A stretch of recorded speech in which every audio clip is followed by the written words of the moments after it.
जय हिंद दोस्तों। आज हम समझने वाले हैं, आज हम पढ़ने वाले हैं एनसीईआरटी क्लास 10th, वो भी साइंस की बुक। चैप्टर कौन सा चैप्टर है? इलेक्ट्रिसिटी। इलेक्ट्रिसिटी के एक्सरसाइज में जितने अच्छे अच्छे सवाल हैं, या जितने सवाल है सारे सॉल्व करेंगे। और उनमें से इंपॉर्टेंट कौन सा है, कौन सा ऐसा सवाल है, कौन सा ऐसा क्वेश्चन है जो पेपर में आने के लिए मतलब बहुत इंपॉर्टेंट बन जाता है और पेपर में आने के लिए तैयार रहता है कि हाँ इस टाइप के क्वेश्चन आपको देखने को एग्जाम में मिल जाएंगे। सीबीएसई बोर्ड भी इसको देख सकते हैं, एमपी बोर्ड का क्या, एमपी बोर्ड वाले भी इसको देख सकते हैं। हालांकि मैं न्यूमेरिकल सॉल्व कराने वाला हूं, पहले एमसीक्यू पे बात करेंगे और फिर जितने अच्छे सवाल है उस पर भी अपन डिस्कस करने वाले हैं। तो एमसीक्यू में पहला सवाल आपका क्या दिया है उसको थोड़ा ध्यान से देखते हैं और उसके बारे में थोड़ा पढ़ते हैं क्या दिया है। एमसीक्यू का एक्सरसाइज का पहला सवाल क्या दिया है, जो सवाल है वो आपके स्क्रीन पे आ गया होगा, उसको देखिए और पढ़कर समझने की कोशिश करिए। मैं सवाल पढ़ रहा हूं, समझा भी रहा हूं और उसको बता भी रहा हूं, ध्यान से देखना। क्या बोलता है सवाल? A piece of wire of resistance R is cut into 5 equal part. These parts are then connected in parallel if the equivalent resistance of this combination is R dash then the ratio of R upon R dash। कुछ नहीं बोल रहा है, सवाल क्या बोल रहा है आप ध्यान से देखना। पहला एमसीक्यू है एनसीईआरटी एक्सरसाइज का। सॉल्व क्या बोल रहा है सवाल? A piece of wire of resistance R is cut into 5 equal part। आप सपोज कर लो, लेट कर लो कि एक आपके पास वायर है और उसकी लेंथ कितनी है? L है। लेंथ के बारे में डिस्कस नहीं किया तो आप चाहो मानो या ना मानो, इससे फर्क पड़ने वाला सवाल को नहीं है। अपन की जो मेन वैल्यू अपन लेके चलने वाले हैं L, मैंने एक वायर का लेंथ ले लिया और इस पूरे वायर में आपको पता है कि अगर वायर में लेंथ है तो उसका कुछ ना कुछ तो रेजिस्टेंस होता ही है। सवाल बोल रहा है कि उसका रेजिस्टेंस कितना दे दिया है? LR। तो इसका रेजिस्टेंस मैंने कितना ले लिया है? इस पूरे जो मैंने वायर लिया है इसका रेजिस्टेंस मैंने R ले लिया है।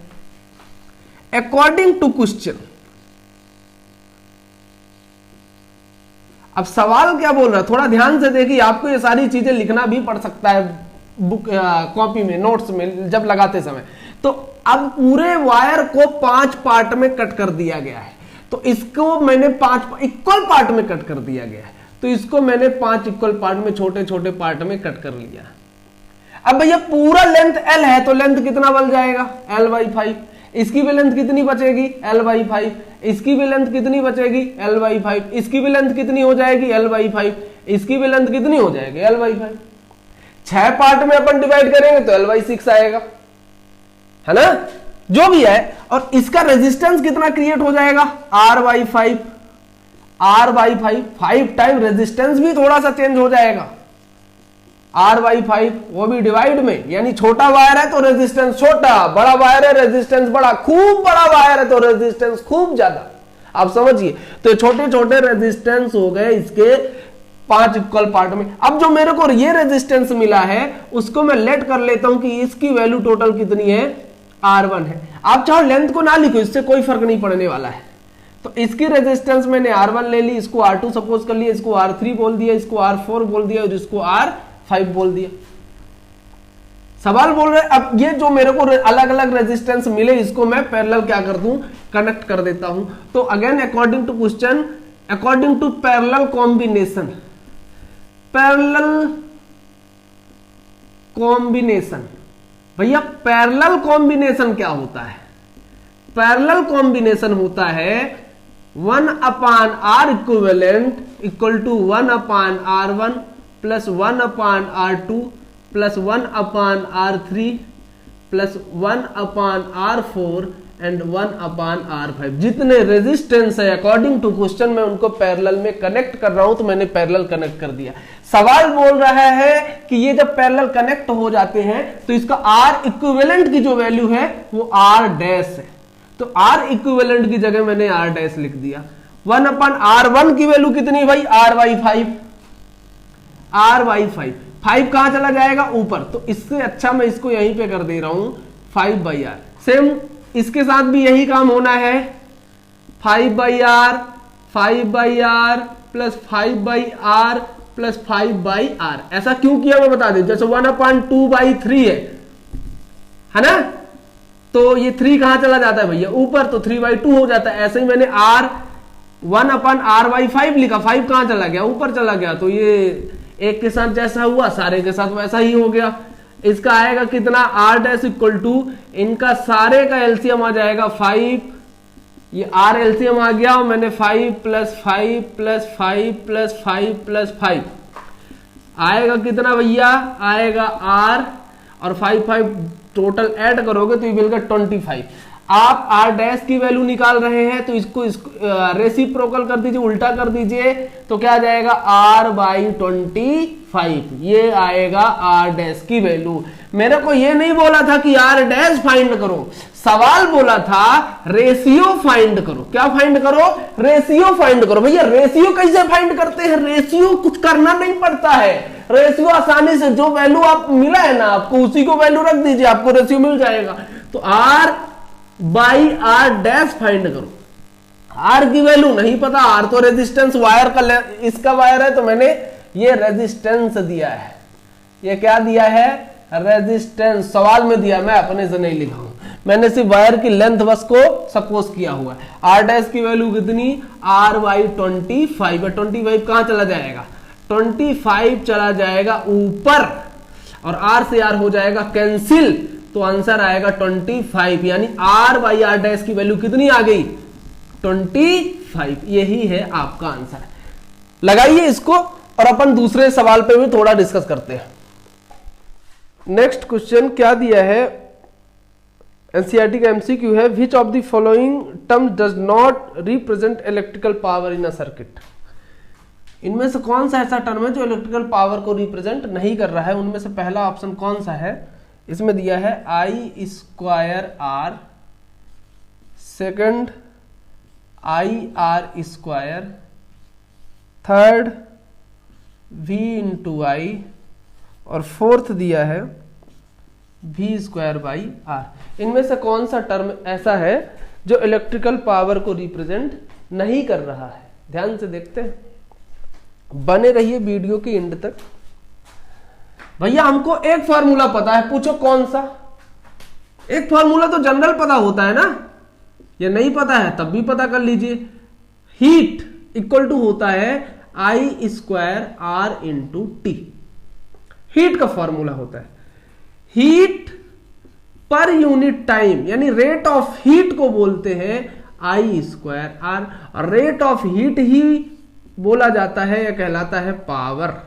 रेट ऑफ हीट को ही क्या बोलता हूं, पावर। नहीं पता तो देखो, पावर का फॉर्मूला होता है वर्क डन अपॉन टाइम, यानी rate of work done known as a power. तो वर्क को मैं एनर्जी बोलता हूं, वर्क को क्या क्या बोलता हूं, एनर्जी। और एनर्जी कौन सी यहां पे, हीट के फॉर्म में, तो हीट अपॉन टाइम, हीट पर unit time known as a power. Power equal to मिल गया एक फार्मूला I², यार ये पहला फार्मूला तो अपन का सही निकल गया। दूसरा देखते हैं, दूसरा क्या, हमने ओम्स लॉ के अबाउट में सुना है, V = IR, potential difference equal to current into resistance. हमने यहां पे I का वैल्यू निकाल लेना है। I की वैल्यू कितनी आएगी भाई, V/I। अब इस I की वैल्यू उठाकर यहां पे रख देना है, रख देते हैं I की वैल्यू उठा करके। P = I की वैल्यू कितना हो जाएगा, देखो I की वैल्यू V/R, तो V/R का square into R। P = V² upon R² into R। एक R से एक R क्या हो जाएगा, कैंसिल, और V/R बचेगा, यानी पावर का एक और फॉर्मूला कौन सा होता है, V/R। ठीक है, इसके आगे थोड़ा सा और चेक कर लेते हैं। इसको लिख सकते हैं V/R.V या इंटू V। V² 2 है तो मैंने V को 2 बार लिख लिया।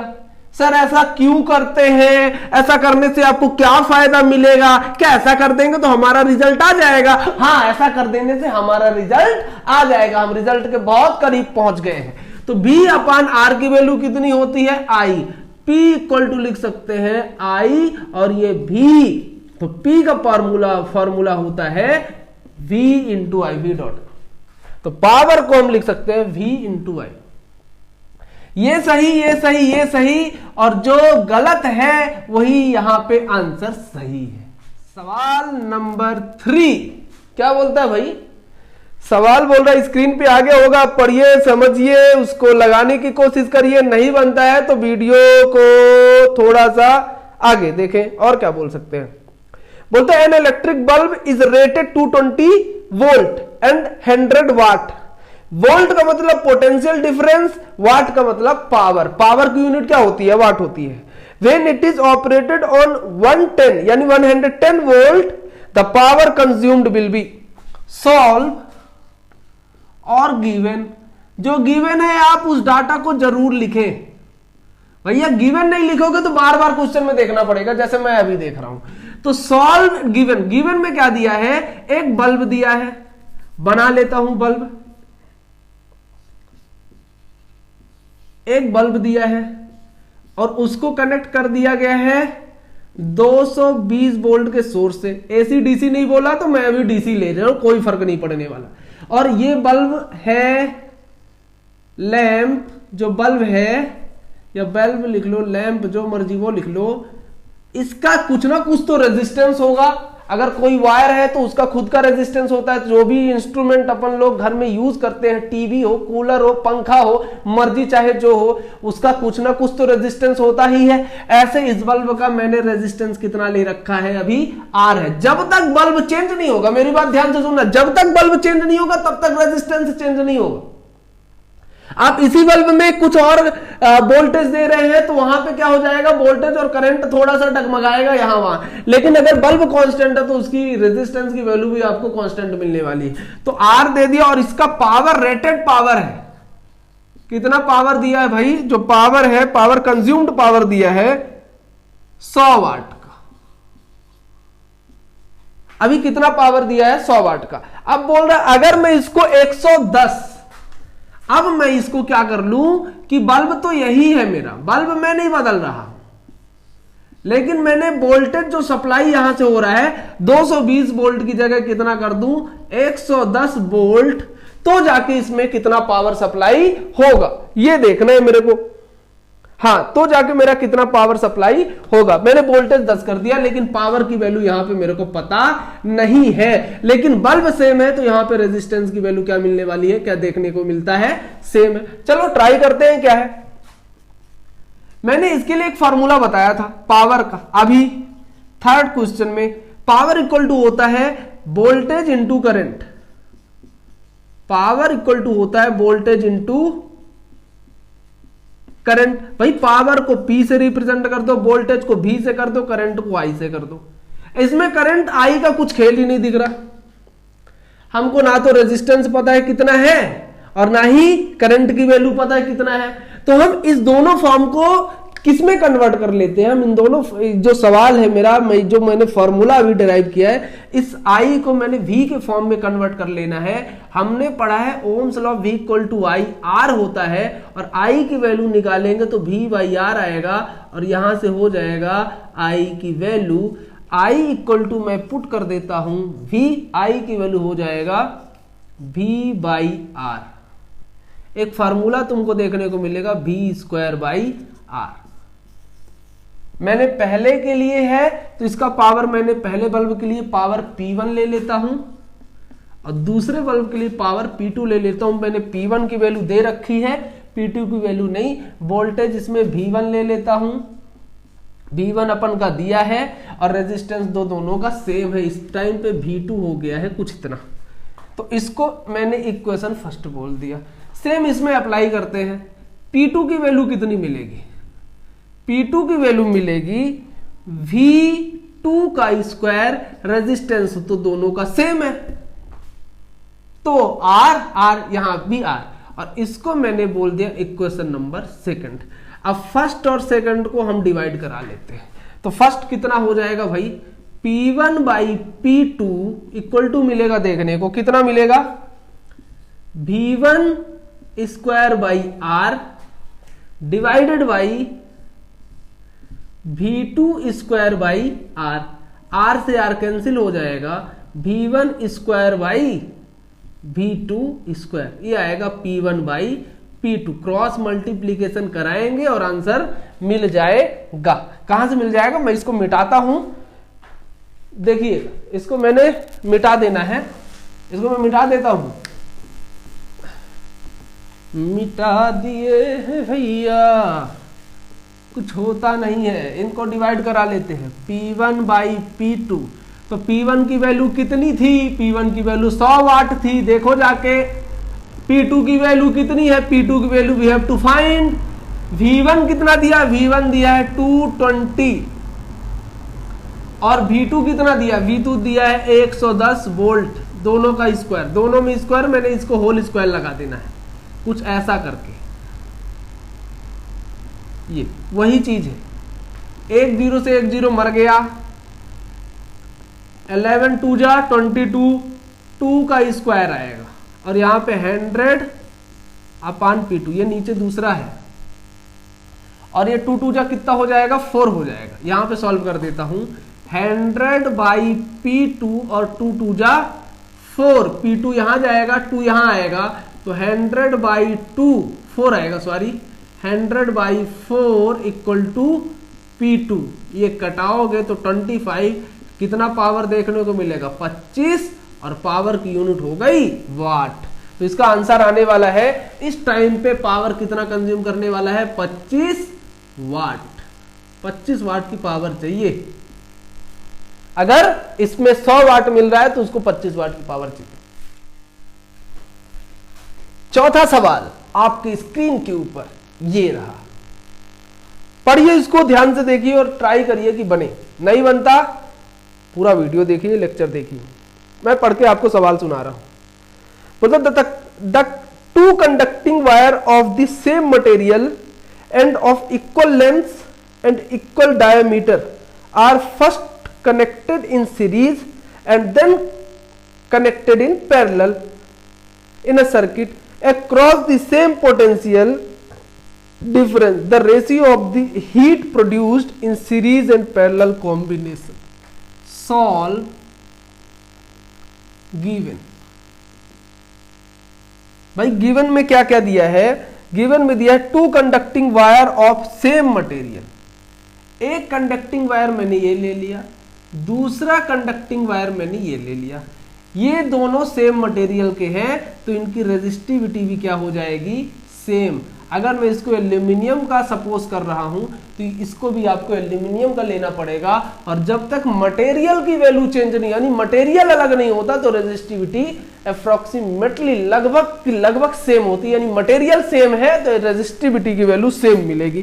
ठीक है, 2 conducting wire of the same material equal length, यानी इसका अगर लेंथ L है तो इसकी भी लेंथ कितनी ले लेता हूं, L ले लेता हूं, कोई प्रॉब्लम वाली बात नहीं है, हमको भी नहीं लग रही।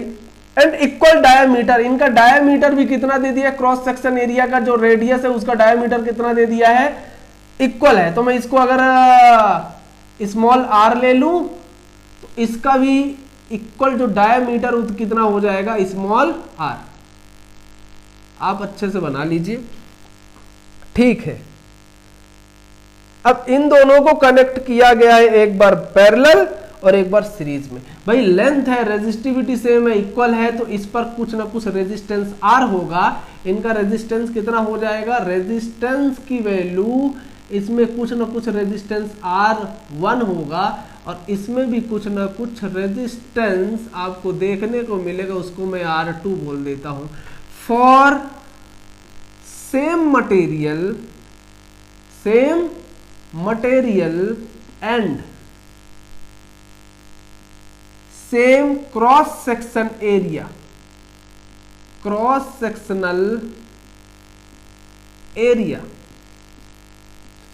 और कौन सा, एंड आल्सो लेंथ भी डाल देता हूं।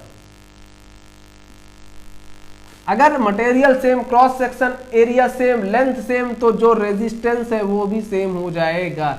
R1 इक्वल टू R2 ये सवाल में ही दे दिया है, और इसको मैं सपोज कर लेता हूं कैपिटल R। सवाल ये पूछ रहा है, देन इसको एक बार सीरीज में कनेक्ट कर देते हैं और एक बार पैरेलल में। ठीक है, cross section area then the ratio of heat produce, heat कितना प्रोड्यूस करेगा। हीट का जनरल सा फॉर्मूला ये होता है, we know that heat equal to पढ़े अपन लोग I square R into T. Current की कोई बात नहीं किया है, पोटेंशियल की बात किया है, तो अपन पोटेंशियल के फॉर्म में जो फॉर्मूला होता है उसको लिख लेते हैं V square R into T. Time की बात नहीं किया तो आप दोनों में सेम टाइम लेके चलेंगे। तो R होना चाहिए R इक्विवेलेंट। इक्वेशन इसको फर्स्ट सपोज कर लेता हूं, और जो रेजिस्टेंस मेरे को मिले हैं, यानी इसमें भी R है इसमें भी R है, तो इन दोनों को पहले मैं सीरीज में करता हूं। तो सीरीज कॉम्बिनेशन में क्या इक्विवेलेंट रेजिस्टेंस आएगा उसको फाइंड करते हैं। तो फॉर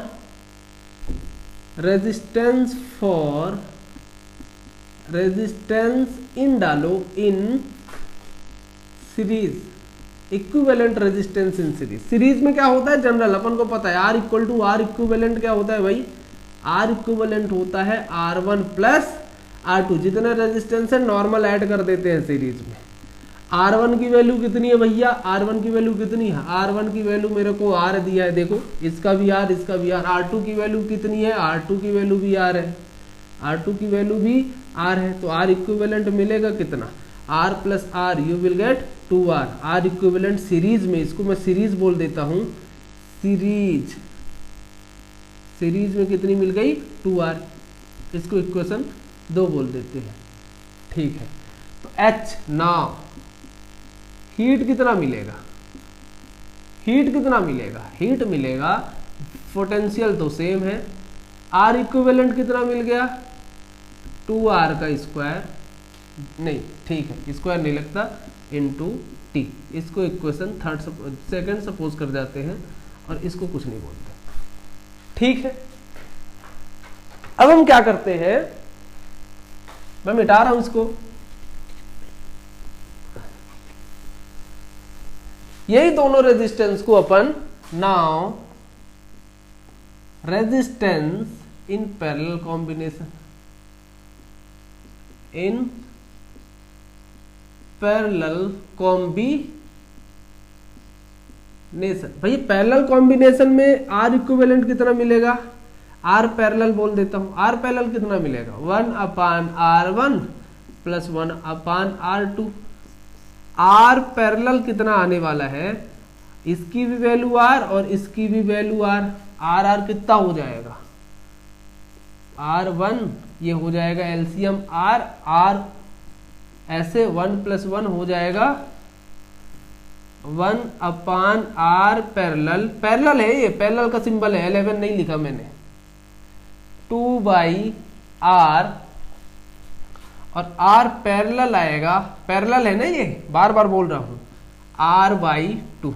ये पैरेलल का आ गया, ये सीरीज का आ गया। चाहो तो पैरेलल लिख सकते हैं अपन, लेकिन मैंने सिंबल बना दिया पैरेलल का। इस पर हीट कितनी आएगी देख लेते हैं। इस पर हीट जितनी आई मैंने उसको H1 बोल दिया, इस पर हीट जितनी आई मैंने उसको H2 बोल रहा हूं। नाउ हीट की लिख दिया, now the value of heat, heat produce कितना करेगा, हीट कितना आएगा, हीट की वैल्यू होती है V²/R इक्विवेलेंट।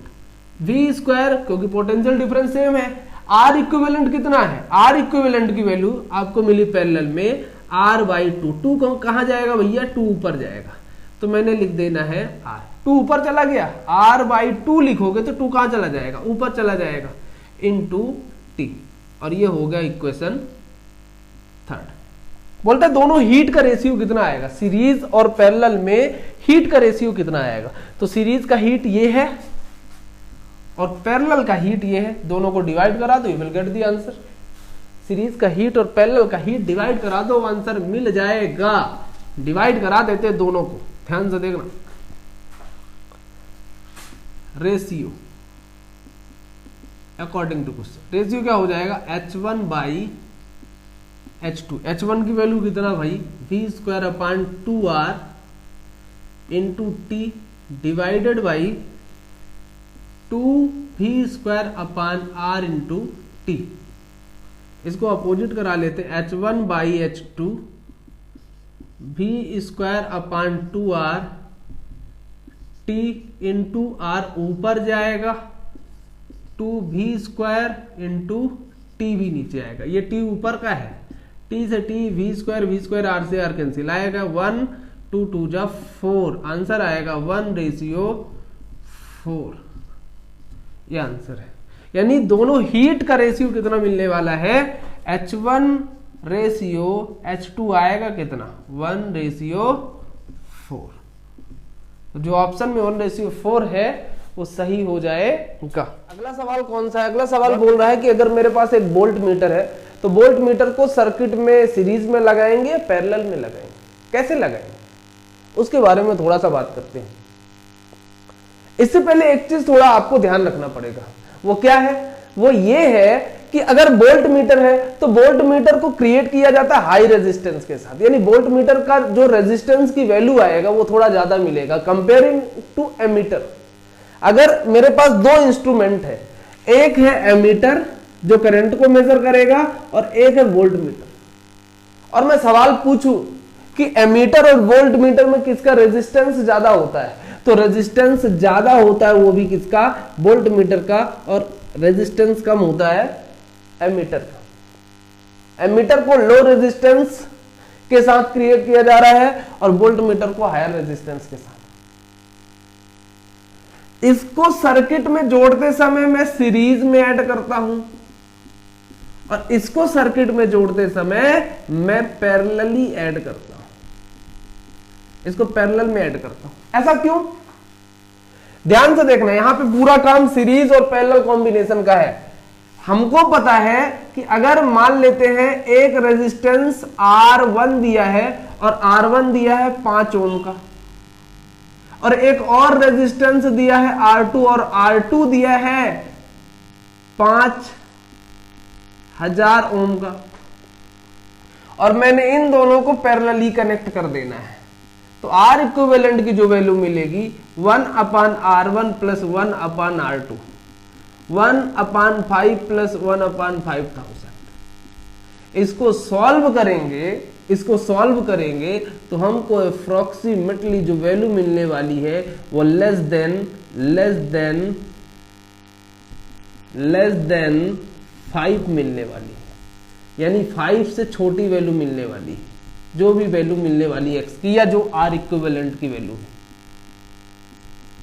आप सॉल्व करके देखिए, हमने एक रेजिस्टेंस लिया 5 ओम का, एक और रेजिस्टेंस लिया 5000 ओम का, 5000 ओम का, लेकिन जब इन दोनों को कनेक्ट पैरेलल कॉम्बिनेशन में कर रहे हैं, जब हम इन दोनों को कनेक्ट पैरेलल में कर रहे हैं तो हमारा रिजल्टेंट जो रिजल्टेंट रेजिस्टेंस है उसकी वैल्यू 5 ओम से भी कम आ रही है, यानी सबसे कम वाले में से भी सबसे कम आ रही है।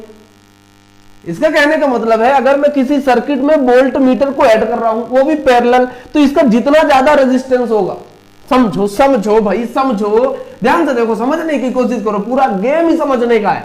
मैंने क्या कर लिया, एक यहां पे रेजिस्टेंस की जगह बल्ब लगा दिया, और मैंने बल्ब लगा दिया, अभी जो भी बल्ब लगा दिया वो जल रहा है बढ़िया, ऐसे ऐसे ऐसे अपनी इंटेंसिटी के साथ चल रहा है। अब इसके साथ मैंने एक बैटरी लगा दी और इसके साथ ऐसे चल रहा है। अब मान लो इसके कॉम्बिनेशन, इसके सीरीज कॉम्बिनेशन में, यानी सीरीज में मैंने कुछ लगा दिया, जैसे वोल्ट मीटर या लगा दिया ऐसे, तो सीरीज में वोल्ट मीटर लगाऊंगा तो इसका रेजिस्टेंस ज्यादा है। अब इसका रेजिस्टेंस ज्यादा है तो ये क्या करेगा, थोड़ा थोड़ा करंट को अपने में से ड्रॉप कराने लगे, पोटेंशियल को ड्रॉप कराने लगे, इसमें से पोटेंशियल ड्रॉप हो जाएगा, ज्यादा पोटेंशियल यहां तक नहीं पहुंच पाएगा। समझो, जब करंट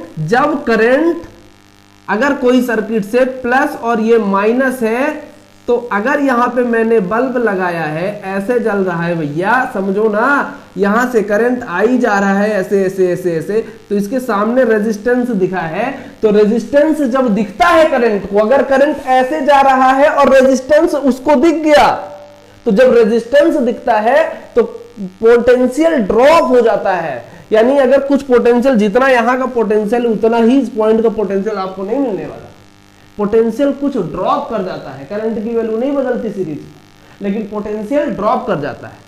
अगर मैंने वोल्ट मीटर को इसके सीरीज में लगा दिया तो इसका रेजिस्टेंस अलग, इसका रेजिस्टेंस अलग, मैंने बताया वोल्ट मीटर को हायर रेजिस्टेंस के साथ बनाया जाता है, इसका रेजिस्टेंस बहुत ज्यादा है, तो रेजिस्टेंस बहुत ज्यादा है तो इसमें पोटेंशियल ड्रॉप बहुत ज्यादा हो, इसलिए मैं वोल्ट मीटर को हमेशा किसमें कनेक्ट कर देता हूं, सीरीज की जगह पैरेलली कनेक्ट कर देता हूं।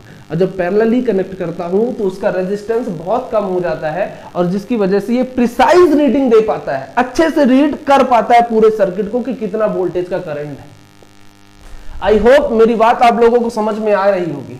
लेकिन एमीटर को किसके साथ ऐड करता हूं, सीरीज के साथ, क्योंकि इसका रेजिस्टेंस निग्लिजिबल होता है, बहुत कम होता है, जो पूरे सर्किट को इफेक्ट नहीं करता है। इसलिए मैं एमीटर को हमेशा सर्किट के साथ सीरीज में ऐड करूंगा, वोल्ट मीटर को हमेशा सर्किट के साथ पैरेलल ऐड करूंगा।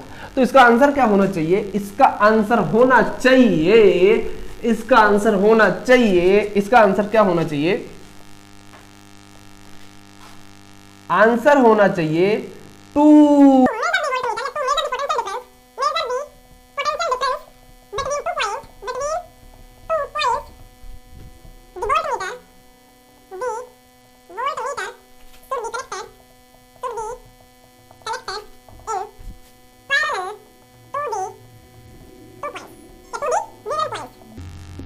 हम किसी भी पॉइंट्स के बीच में अगर पोटेंशियल डिफरेंस फाइंड करना चाहते हैं तो उन दोनों के बीच में हम वोल्ट मीटर लगाएंगे, लेकिन वो वोल्ट मीटर कैसा रहेगा, उस दोनों पॉइंट के बीच के में पैरेलली कनेक्ट होगा, पैरेलल कनेक्ट होगा, सीरीज में कनेक्ट नहीं करेंगे। नेक्स्ट क्वेश्चन आपकी स्क्रीन के ऊपर आ गया होगा, उसको देखिए और समझिए बन पाएगा या नहीं बन पाएगा। नहीं बन पाएगा तो चलिए मेरे साथ, और बन पाएगा तो सॉल्व करके आंसर का वेट करिए। क्या बोल रहा है, a copper wire has diameter 0.5 millimetre. एक कॉपर वायर है given, solve, given copper wire है, कॉपर वायर का डायमीटर कितना दे दिया 0.5 मिलीमीटर, रेजिस्टिविटी दे दिया 1.6 into 10 to the power minus 8 ohm meter. What will be the length of this wire to make its resistance 10 ohm? 10 ओम अगर मैं रखूं इस पूरे वायर का रेजिस्टेंस तो लेंथ कितनी होगी ये फाइंड करना। How much does the resistance change, कितना रेजिस्टेंस चेंज होगा if the diameter is doubled, यदि मैं डायमीटर को कितना कर दूं डबल। तो पहले जो डाटा हमको क्वेश्चन में दिया है आसानी से निकाल लेते हैं, उसके अकॉर्डिंग सॉल्व करने की कोशिश करते हैं क्या क्या होता है भैया। मान लेता हूं एक कॉपर वायर है और ये कॉपर वायर है और इस कॉपर वायर की लेंथ मैंने क्या सपोज कर रखी है L, ये लेट करके रखा और इसका डायामीटर कितना है, पूरे इतना हो, यहां से लेकर ये जो डिस्टेंस है ना वो डायामीटर है, ये डायामीटर कितना दे दिया है, डायामीटर दे दिया अभी 0.5 मिलीमीटर, ये डायामीटर दे दिया है। ठीक है, और कुछ तो नहीं दिया, और दिया है रेजिस्टिविटी। रेजिस्टिविटी को, अब वायर है, कॉपर वायर है, तो कॉपर वायर कोई मटेरियल से मिलकर बना होगा, जिस मटेरियल से मिलकर बना होगा उसका कुछ ना कुछ तो रेजिस्टिविटी होता ही है। तो उस कॉपर वायर का रेजिस्टिविटी कितना है, याद रखना भैया, रेजिस्टिविटी और resistance both are different here. Resistivity और रेजिस्टेंस सेम नहीं होता है, दोनों अलग अलग है। रेजिस्टिविटी रो कितना दे दिया, रेजिस्टिविटी रो की वैल्यू दे दिया है 1.6 into 10 to the power minus 8 ohm metre. Resistance भी दिया है सवाल में, रेजिस्टेंस आर की वैल्यू कितनी दे रखी है भैया, रेजिस्टेंस आर की वैल्यू दी है 10 ओम। ठीक है, इतना ही डाटा हमको दिया है और अगले पार्ट में जो सवाल बोल रहा है उसको भी सॉल्व कर लेते हैं। पहले इस पार्ट को सॉल्व कर लेते हैं कि इस पूरे वायर में लेंथ कितनी होगी। हमने एक फार्मूला पढ़ा हुआ है पहले से, हमारे पास जो डाटा है उसी के अकॉर्डिंग सॉल्व करना है, हमने कुछ अलग से नहीं लाना है। हमने जो पहले पीछे कॉन्सेप्ट सीखा हुआ है, जो रेजिस्टेंस का फॉर्मूला है, जो रेजिस्टिविटी का फॉर्मूला, उसके अकॉर्डिंग जो भी बनता है हम क्या कर रहे हैं, सिंपल सी बात है कि हमने रेजिस्टिविटी का एक फॉर्मूला या रेजिस्टेंस का एक फॉर्मूला पढ़ा हुआ है। वी नो दैट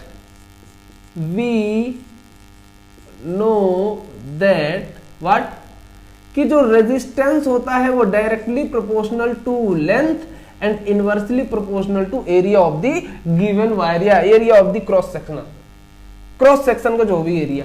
और रेजिस्टेंस यहां से कांस्टेंट, ये जो प्रोपोर्शनलिटी का सिंबल उसको हटाता हूं तो एक मेरे को कांस्टेंट मिलता है, एक वैल्यू मिलती है जिसको मैं रेजिस्टिविटी बोलता हूं रो L/A, और ये किसी भी वायर के लिए कांस्टेंट होता है। तो रो की जो वैल्यू मिलेगी यहां पे वो मिलेगा RA/L। और अगर L देखूंगा, L है लेंथ ऑफ वायर जो मैंने सपोज किया हुआ है, L की वैल्यू यहां से मिल जाएगी RA/ρ।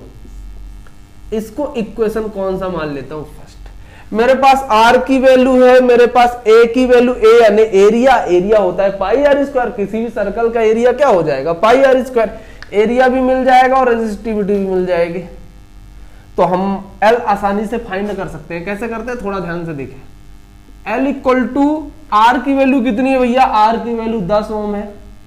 सारे को SI यूनिट में चेंज करना पड़ेगा, ध्यान रखना न्यूमेरिकल सॉल्व करते समय आप एक यूनिट के साथ जाए, एक नहीं, एक की वैल्यू SI में है, एक की वैल्यू सीजीज में है, एक की वैल्यू कोई और यूनिट में है, और सॉल्व कर रहे हैं आंसर आ ही नहीं रहा, मैच नहीं करेगा। तो जिसको भी सॉल्व करना है आप सारे वैल्यू को SI यूनिट में रखें।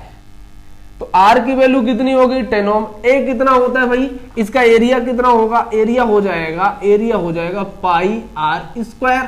भाई डायमीटर कितना होता है 2 इंटू आर, R की वैल्यू कितनी मिलेगी D/2, R की वैल्यू कितनी मिलेगी भैया D/2, तो एरिया हो जाएगा पाई आर स्क्वायर।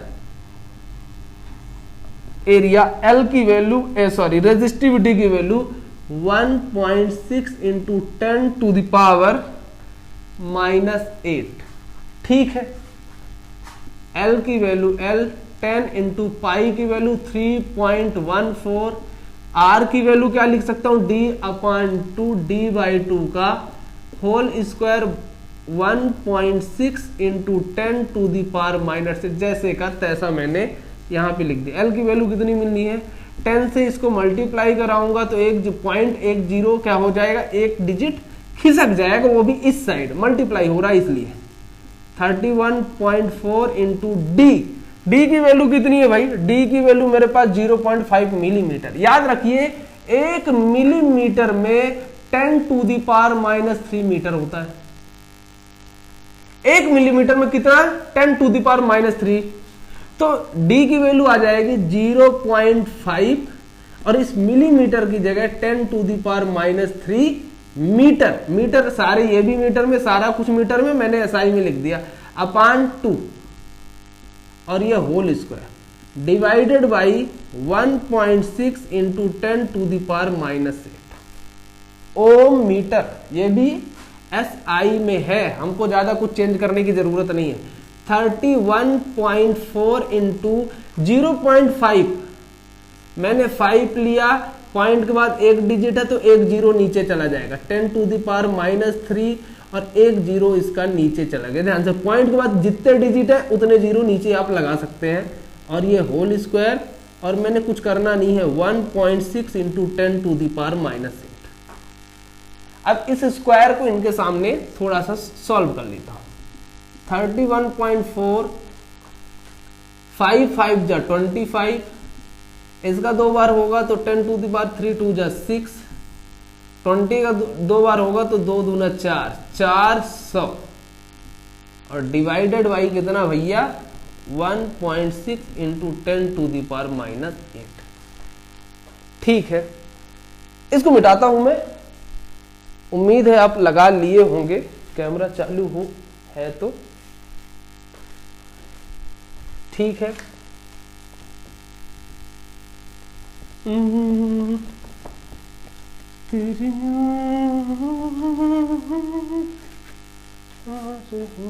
वैल्यू ध्यान रखिए आप, जो वैल्यू मैंने अभी आपको बताई, कुछ करने की जरूरत है ही नहीं इसमें। थोड़ा सा मैथमेटिकल टर्म आपका स्ट्रांग है ना तो ये सवाल बन जाएगा, इसमें ज्यादा प्रॉब्लम नहीं आ सकती है। 31.4 into 25 into 10 to the power -6, ये इसके साथ चला जाएगा नीचे वाले टर्म में, 1.6 into 10 to the power -8 into 400। आसानी से सॉल्व करते हैं, देखिए कैसे। -8 है, 10 की पावर में ऊपर चला जाएगा प्लस हो जाएगा। 31.4 25 10 टू द पावर -6 और ये 10 टू द पावर +8 हो जाएगा। आप 8 भी लिख सकते हैं, कोई प्रॉब्लम नहीं होगी। डिवाइडेड बाई 1.6 इंटू एक जीरो के साथ इसका मल्टीप्लाई होगा तो 16 इंटू 4 जीरो, इन दोनों, अरे भैया इसके साथ इसका मल्टीप्लाई होगा, पॉइंट के बाद एक डिजिट है तो एक जीरो को खा लेगा, एक जीरो को खा लेगा तो बचा 40 और बन जाएगा 16। इसमें क्या प्रॉब्लम है? 31 पॉइंट, और ये नहीं बनता तो थोड़ी मैथमेटिकल टर्म स्ट्रॉन्ग करो, घर पे लगाओ, बार बार प्रैक्टिस करो, प्रैक्टिस करने से बनता है। आप प्रैक्टिस करते नहीं तो आपसे चीजें नहीं आती। क्या लगता है एक बार देखने से बन जाएगा? ऐसा नहीं होता है, बार बार प्रैक्टिस करनी पड़ती है तो जाके घर में अच्छे से बनता है, समझ में आता है ये सारे टर्म अच्छे से।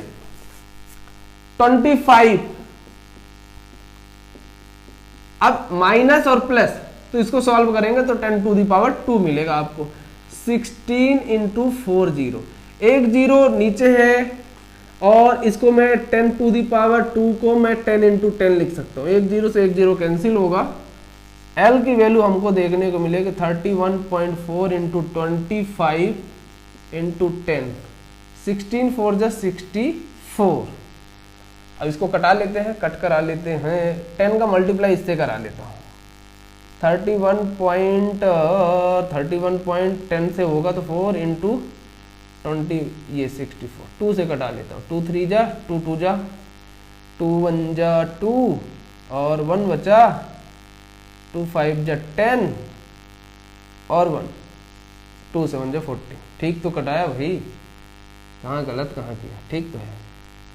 ये 157 आया है, 157 इंटू 25। इसको सॉल्व करने से हमको मिल रहा है 122.656 और इसको लिख सकते हैं 122.66 और ये मिल गई लेंथ ऑफ द वायर और लेंथ की यूनिट होती है मीटर। तो लेंथ अपन को कितना मिल गया? लेंथ की वैल्यू मिल गई 122.66 मीटर। अब हमको लेंथ मिल गई है तो पहला पार्ट है कि find the or how much length you have to take here.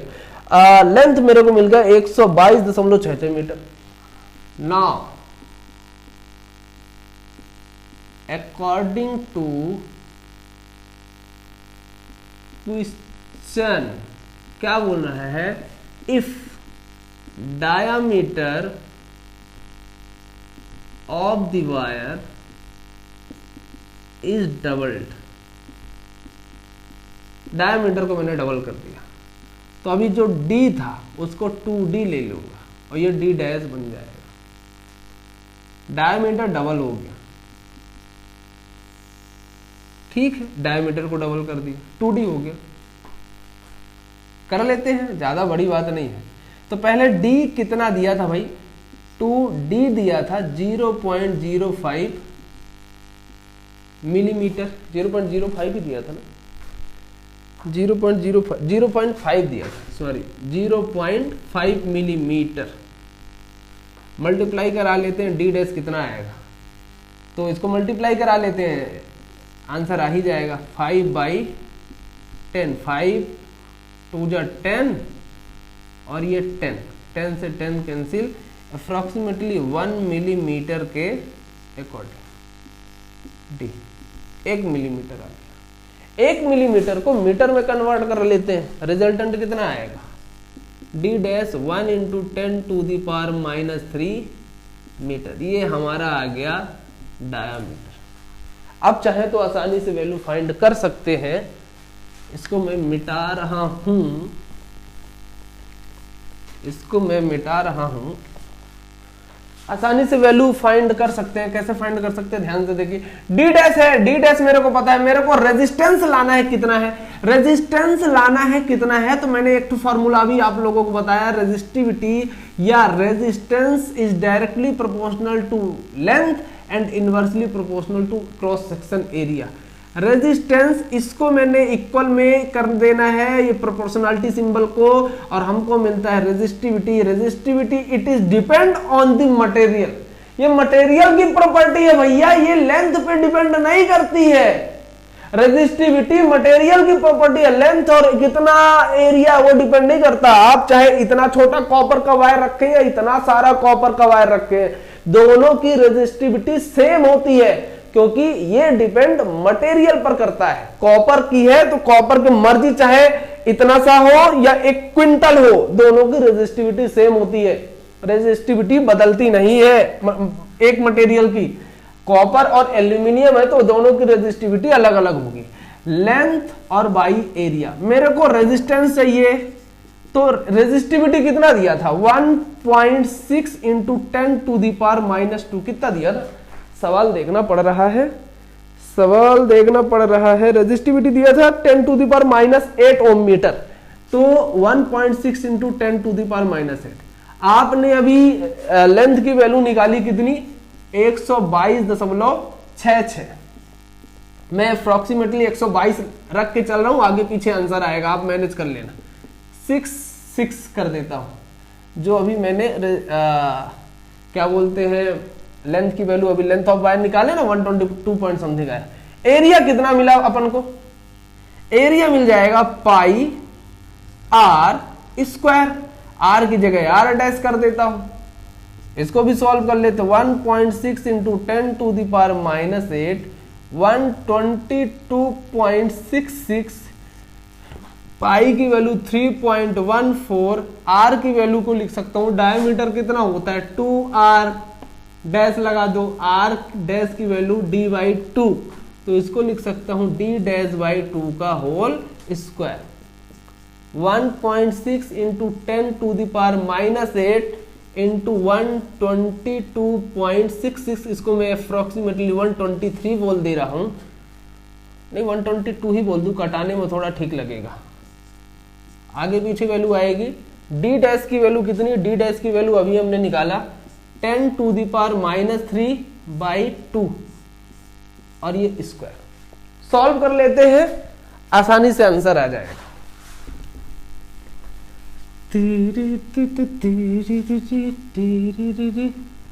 ये आता है ना, आना चाहिए भाई, ध्यान रखिए, नहीं आता तो कमेंट में बताइए, इस पर भी अपन डिस्कस कर सकते हैं। 1.6 इंटू 10⁻⁻8 इंटू 122, 122 इसलिए ले रहा हूं क्योंकि कट कराने में थोड़ा सा आसान होगा, आगे पीछे वैल्यू आएगी, इतना मैनेज हो जाएगा। 3 पॉइंट एग्जैक्ट चाहिए तो आप मल्टीप्लाई करा सकते हैं, इसको सॉल्व करिए। 10⁻6 और 2 2 जा 4 ऊपर चला जाएगा और -6 ऊपर जाएगा तो प्लस हो जाएगा। 1.6 इंटू 10⁻8 और 10⁻6 की जगह +6 और इंटू में 122 और 4 कहाँ जाएगा, 4 भी सबसे ऊपर चला जाएगा। 4 को मैंने यहां लिख लिया, डिवाइड में 1 पॉइंट ये बचा आपका। इसको सॉल्व करेंगे तो कितना आएगा, 4 इंटू 1.6, इन दोनों को सॉल्व करेंगे 10⁻⁻² आएगा, इंटू 122 डिवाइडेड बाई 3.14। आर की वैल्यू 4 इंटू 1.6 इंटू 122 और ये 10⁻² नीचे चला जाएगा तो +2 का हो जाएगा और 3.14 ये। आर की वैल्यू 4 इंटू 1.6 इंटू, इन दोनों को मल्टीप्लाई करा लेते हैं, इन दोनों का, नहीं तो इसको कट करा लेते हैं। 2 1 जा 2 और 1 बचा 2 5 जा 2 7 जा 2 2 जा 4 और 2 का इसमें 2 चौके 8 2 चौके 8 2 1 कम तो ठीक है। 1.6 और ये कितना आ जाएगा 1.57 इंटू 10⁻²। दोनों का मल्टीप्लाई कराऊंगा 288 इंटू 1.6 डिवाइडेड बाई कितना, तो ये 100 हो जाएगा ना भैया, 10 इंटू 10 लिख सकते हैं 10⁻² को, और इसका मल्टीप्लाई कराएंगे तो 157। इसको कराने से 2.87 ऐसे कुछ करके आंसर आ रहा, इसको 2.9 अप्रोक्सीमेटली लिख सकता हूं। ये है हमारा आंसर। और हमने यहाँ पे 122 पॉइंट और की जगह मैंने और कुछ लिया, ध्यान रखिए। तो हमने क्या किया, अगर आप एग्जैक्ट रख रहे हैं वैल्यू तो आपको मिलेगा 2.5 ओम के करीब रिजल्ट मिलेगा। तो आप इतना भी रखते हैं तो आंसर लगभग सही है, आप इतना रखते हैं तो आपको नंबर मिलना चाहिए।